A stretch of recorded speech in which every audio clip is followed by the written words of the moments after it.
happy for him. You know, it's a great decision for him to go to a team that got a good chance to win. Philly, a great fan base, great market, so it's great for the league, man. There's so many eyes that tuned in to his decision. It's only going to help us as a league. You feel like they're contenders? For sure. I mean, you don't think so? No, I'm just asking you. Last time they put 3 20-point scores on the team, they said it was unfair, which is the team I was on. Yeah. They got 4 25-point scores on this team. So, hell yeah, I think they're going to be a contender, man. They're going to be a great team to watch.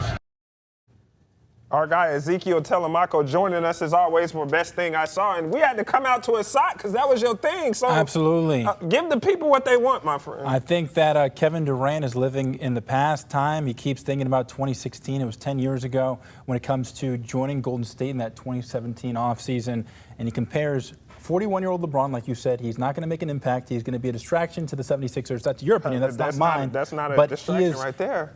I mean, in terms of the ticket sales and in terms of the merch, that's definitely not a distraction when it comes to the owner's pockets. But Kevin Durant is just, trying to relate this to him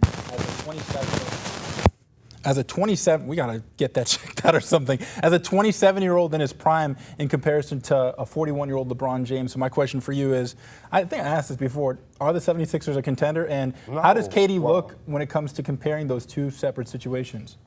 I still don't think that they're a contender just because I'm not on the LeBron train. I never have been. I never will be. I think he's a talented man, obviously, and has sustained an amazing career. I just don't think he's what gets them over the edge. I think if they're going to win, they were going to win with or without him. They were going to win anyway because they have other pieces that are more impactful right now. Absolutely. But Ruben, just to ask you one more time, in terms of Kevin Durant sticking on to this, how does this make him look? I mean, to me, KD's just being KD. He's always got, if he's not saying it on Twitter or X, he's saying it out loud. That's just how KD is, though. He's been like that his whole time. Zeke is like KD always makes it about him. Like I said, regular season demons, they ain't winning it all. Unless Embiid is healthy, but that's an asterisk. We'll see. Yeah. Absolutely. We don't have that much time, so we'll move on to Ruben's next. All right, what's the best thing I saw? Well, the best thing I heard is this scratchy mic. The best thing I've seen so far has been Olivia Miles and her run for the MVP. She'll definitely be Rookie of the Year this year, but could she be the MVP? She averages 20 points a game, shoots 38% from the three-point line, shoots 50% from the field, and averages 6 assists a game as a rookie.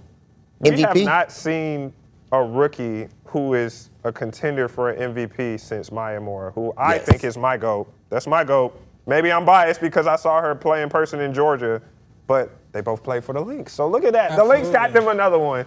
But in terms of the hype, I mean, Caitlin Clark had a bunch of hype coming into the league. I mean, she has a shoe deal now at Nike. Be careful, Zeke. They're going to come for you like this. No, Do you think that at this moment right now she's better than Caitlin Clark? I think I'm she not is answering that question. Well, no, so I think she is taking what Caitlin Clark created, the buzz that was created about how much more dynamic women's basketball players can be than what people traditionally thought they were, and Olivia Miles is taking it another step. So I watched Olivia Miles when she was in high school. We played against her, right? And, she can play.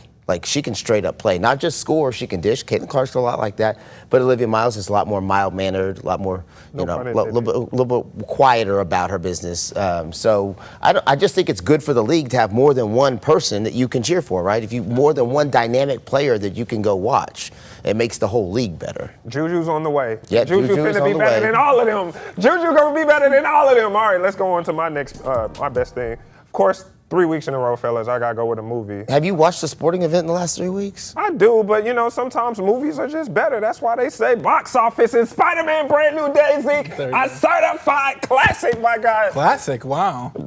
I will say, I'm not gonna be on this recency bias and say it's the best Spider-Man movie ever, but I'll give it top 3. It's straight out of a comic book. People say Read that a it is comic the book, closest watch Spider-Man the movie, to the comics. Thing. Again, I'm not the biggest movie guy, but people say that in terms of all the Spider-Mans that have been created, in terms of a movie sense, that is the most relatable to the actual comic. But this movie. Absolutely. I would say the Spider-Man series has been the best overall series, regardless really of who's been the Spider-Man.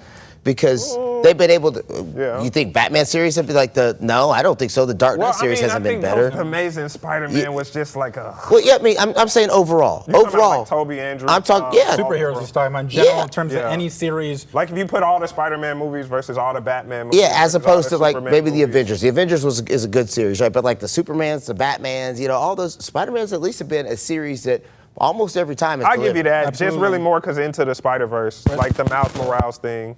I was going to say rest in peace to Heath Ledger because I think that he was really carrying that Batman franchise, even though it was Joker, right? Yeah. He was really the star, and then they had to kind of change the Joker series entirely to make it more of like a psychological. Yeah. The Which fact that never- Joker did a spin-off movie, which the first one was good, the second one we don't talk about. I didn't think any of them hit right. It just didn't hit right. At least the Spider-Mans do. At least when you go watch a Spider-Man movie, you're expecting a level because they've been held to a pretty high standard. And I'm sure the kids are happy to see Spider-Man 2. You can take them all to the movies. If it ain't football or Fortnite, Football or Fortnite. that's really all my kids are about right They're now. not in it. All right. F and we got to get some R&R because that will do it for today's episode of the 24th Floor. Shout out to everyone who made today's show possible. I'm talking about Leanna Davis, Connor Alakaya, Logan Orman, as always, our guy, Ezekiel Telemaco. That's it for today. Have a great day. We will see you on the other side. Peace out.